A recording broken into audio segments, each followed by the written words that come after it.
Welcome back to FMRebuilds. We have been away for a little while, that's absolutely fine. We're back now, and it is a relegation special, we'll call it. So basically, we're looking at Burnley, West Ham, and Wolves, and basically, can we save them effectively? So we've got three concurrent saves, different games, but the same season. And basically, this is what we're going to be trying. Right, we've got a new tactic, the 4-3-2-1. Your man GYR has put this together, and well, you can decide if it works or not, right? And we can see at the end who has performed the best. So from a tactic perspective, 4-3-2-1. We can look at the squad in terms of how they played, goals, assists, and then we can look at the actual performance overall. So two players that aren't even with us have been the top goal scorers. Armando Broja has scored 9, not one player in double figures for the season, which isn't great considering we're playing with a poacher. So it is a lot down to the ability of the team as well, rather than just the tactic. James Ward-Prowse on loan gets 10 assists. If we go to the competitions tab, you'll see that quarterfinals of the Carabao Cup, the third round of the FA Cup, but most importantly, how did we finish? 15th in the league. We finished with 41 points, above Man United, above West Ham, Everton relegated, and Sunderland and Wolves also relegated as well. So not terrible. We do have the most yellow cards. I wear that as a badge of honour.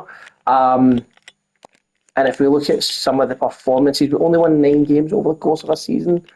It's not great, but you can see we beat Chelsea as the biggest scalp, and then beating the teams round about us is effectively what's kept us there. 14 draws is wild, but again, we're getting draws against the bigger teams. Spurs, Man United, Arsenal, Newcastle, Spurs twice actually. So yeah, and then obviously if we look at the defeats, we didn't really take any doings off anyone. I mean, Liverpool 4-0, right? But it's like by the odd goal here or there, so nothing majorly, no absolute scalpings over the course of the season for Burnley. So if we quantify this in terms of performance, 15th in the league, not terrible. FA Cup, shocking exit. And then the Carabao Cup, we get knocked out in the quarter-finals. But I'm sure, put out Burnley, we put out a bigger team. I think we put out Arsenal on penalties. There we go. We put Arsenal out on penalties, and then Nottingham Forest go and beat us. So there we go. Yeah, that is team 1. We then have, we're going to have Wolves next, and we can then look at West Ham last. So let's get to Wolves. Magic, we're now in the Wolves save. Let's have a look at how the team performed overall. A little bit better, I would think, in terms of goals and assists. Yep, we had 3 players getting to 10 goals, although Menetzi and Kaladzic are not with us. So 11 goals for Adam Armstrong, then Angel Gomez with 7, and then lower the rest. From an assist perspective, the most creative was Angel Gomez, and then Matt Doherty from right back / right wing back, depending on how you want to look at it. So again, it's very much down to the level of the team, the players within the team. If we look at the competitions tab, 3rd round by Tottenham, 5th round by Brentford. So not great in the cups. And then if we look at the league table, 14th for Wolves. So Wolves have finished just 1 place ahead of the Burnley save. Obviously in this season, Burnley get relegated. Chelsea 15th, wild. West Ham, Man United 17th, only winning 7 games is nothing short of ridiculous.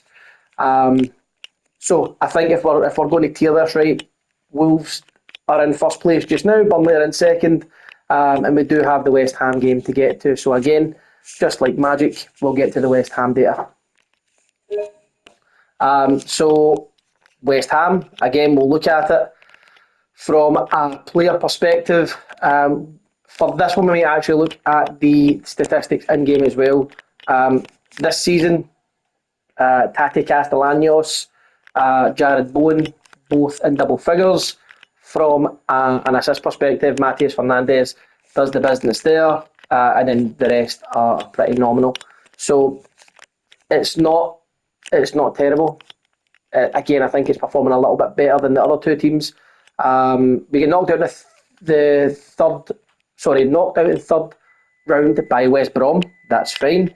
Were we even in this? I have no idea. Let's go to the league phase and see if we actually played here, because I don't remember seeing any games. No, didn't think so. So I don't know why that's there. Let's jump back. So Carabao Cup, third round by Brighton. Again, not great. But if we look at the league table, West Ham are going to finish in 7th. Beat Leeds in the last day of the season to leapfrog them into 7th place. Winning 16 games, 10 draws, 12 defeats.